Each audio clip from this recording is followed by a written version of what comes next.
Shalom Bapak Ibu sekalian. Sebelum kita mendengarkan khotbah epistel ini, mari kita berdoa. Allah pencipta langit dan bumi, mohon anugerah-Mu kepada kami ketika kami mendengar firman-Mu ini.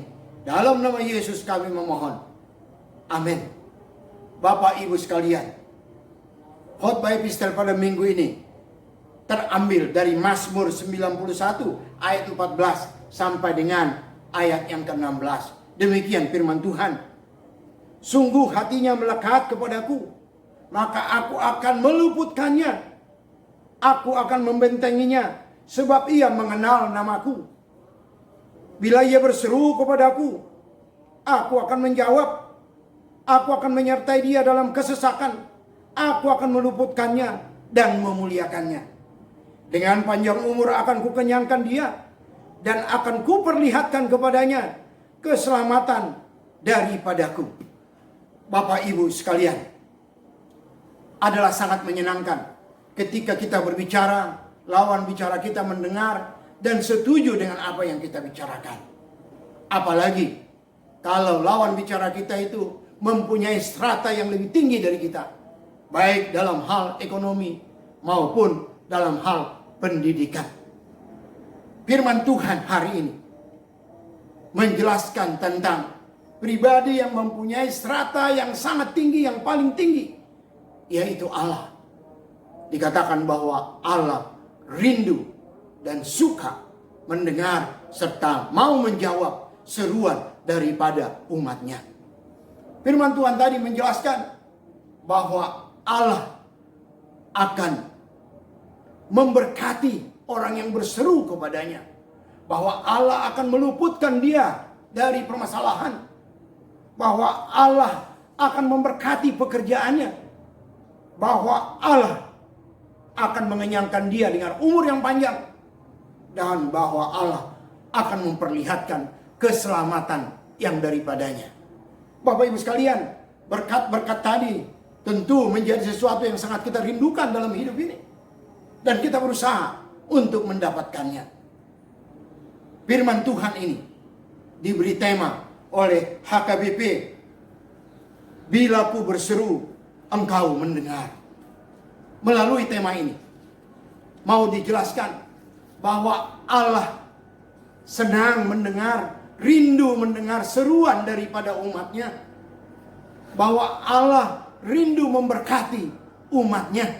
Melalui tema ini HKBP ingin supaya kita datang berseru kepada Allah, karena Dia siap menjawab seruan kita. Kalau kita mau diajak supaya datang kepada Allah dan berseru kepadanya, timbul pertanyaan, bagaimana caranya? Apa yang harus kita lakukan supaya seruan kita didengar, dijawab oleh Allah? Ini yang menjadi pertanyaan. Pertanyaan ini adalah menjawab tema, dan sekaligus juga mau menjawab bagian-bagian yang lain yang berkata, misalnya dalam Matius 7 ayat yang ke-23, di sana dikatakan, Bapak Ibu sekalian, pada suatu kesempatan Yesus berkata, tidak semua orang yang berseru kepadaku saya kenal. Demikian juga dalam bagian yang lain, dalam Yesaya 59 ayat 1 sampai dengan ayat 2, di sana dikatakan bahwa tidak semua yang didengar oleh Allah itu dijawab, dikabulkan, karena ada penghalang antara Dia dengan umatnya.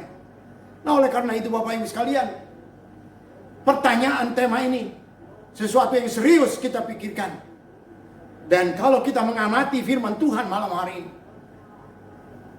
ada dua hal yang disampaikan oleh firman Tuhan ini agar seruan kita didengar oleh Allah. Yang pertama adalah kita harus mengenal Allah dengan benar. Firman Tuhan tadi mengatakan di dalam ayat 14 bahwa Dia mengenal namaku. Dia tahu saya siapa. Orang-orang yang diberkati oleh Allah, yang didengar seruannya oleh Allah itu adalah orang-orang yang dikenal oleh Allah dan mengenal Allah. Itu dikatakan Bapak Ibu sekalian. Bapak Ibu sekalian. Firman Tuhan di bagian lain dikatakan bahwa ketika kita ingin mengenal Allah, kita harus mengenal Yesus Kristus. Di dalam Yesuslah kita boleh mengenal Allah. 2 Korintus 5 ayat yang ke-19 dikatakan bahwa Allah memperdamaikan dirinya dengan manusia melalui kematian Yesus Kristus. Melalui percaya kepada Yesus, maka kita akan bertemu dengan Allah. Maka kita akan mengenal Allah. Bagaimana yang dimaksud dengan mengenal Yesus? Bagaimana yang dimaksud dengan percaya kepada Yesus? Ada 4 hal. Yang pertama, bahwa kita percaya Yesus adalah Allah yang menjadi manusia. Yang kedua, bahwa kita percaya bahwa Yesus mati untuk menanggung dosa-dosa kita, membebaskan kita dari hukuman maut. Dan yang ketiga, bahwa di dalam Yesus ada pengampunan dosa. Yang keempat, bahwa kita datang kepada Yesus membawa dosa kita, menyesali dosa kita dan mengakuinya, dan minta ampun akan dosa tersebut. Ketika kita melakukan 4 ini, maka kita telah menjadi orang-orang yang percaya kepada Yesus Kristus, dan Dia akan menuntun kita mengenal Allah lebih dalam. Hal yang kedua yang harus kita lakukan, Bapak Ibu sekalian, supaya kita termasuk orang yang seruannya didengar oleh Allah, adalah kita harus mempunyai persekutuan yang erat dengan Allah. Kita harus mempunyai persekutuan yang erat dengan Allah. Firman Tuhan tadi mengatakan bahwa hatinya menempel, melekat. Bapak Ibu sekalian, hatinya melekat kepadaku.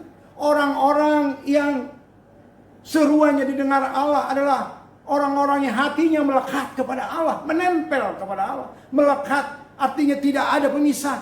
Menempel, Bapak Ibu sekalian, melekat. Bagian lain firman Tuhan mengatakan bahwa Allah seringkali tidak menjawab seruan yang didengar oleh orang-orang percaya, oleh umat-umat Allah, adalah karena adanya penghalang, adanya pembatas. Seperti yang kami sampaikan tadi di atas, Yesaya 59. Bahwa bukan kurang panjang tangan Allah, bukan kurang tajam pendengarannya, sehingga Dia tidak menjawab. Tapi karena ada penghalang, yaitu dosa, Bapak Ibu sekalian. Dosa adalah penghalang daripada hubungan kita dengan Allah. Oleh karena itu, supaya persekutuan kita senantiasa terjalin dengan erat dengan Allah, kita harus melakukan firman Allah. Kita harus menjauhkan dosa. Memang tidak selamanya kita menang atas dosa. Kadangkala kita jatuh, kadangkala kita gagal melakukan firman Allah. Namun ketika kita gagal, mari segera mungkin datang kepada Yesus, minta pengampunan, minta agar darah Yesus menyucikan kita. Ketika itu terjadi, maka hubungan kita akan senantiasa terjaga dengan Allah. Bapak Ibu sekalian, saya akan mengakhiri khotbah ini. Bahwa khotbah hari ini menjelaskan bahwa Allah rindu, senang mendengar seruan kita. Dia mau menjawab seruan kita. Dia mau memberkati kita, Bapak Ibu sekalian. Dia mau meluputkan kita dari permasalahan. Dia mau memberkati pekerjaan kita. Dia mau mengenyangkan kita dengan umur yang panjang. Dia mau menunjukkan keselamatan itu kepada kita. Ada 2 hal yang diminta oleh firman Tuhan ini yang harus kita lakukan supaya kita menikmati itu, supaya seruan kita didengar oleh Allah. Yang pertama adalah kita harus mengenal Allah dengan benar, yaitu di dalam Yesus Kristus. Yang kedua, kita harus senantiasa mempunyai persekutuan dengan Allah, senantiasa hidup dalam kebenaran dan menyelesaikan dosa-dosa kita dengannya. Tuhan memberkati, mari kita berdoa. Bapa di surga, anugerahi pengertian kepada kami. Firman-Mu itu tanamkan di dalam hati kami. Dalam nama Yesus kami memohon. Amin. Sampai ketemu di khotbah minggu depan.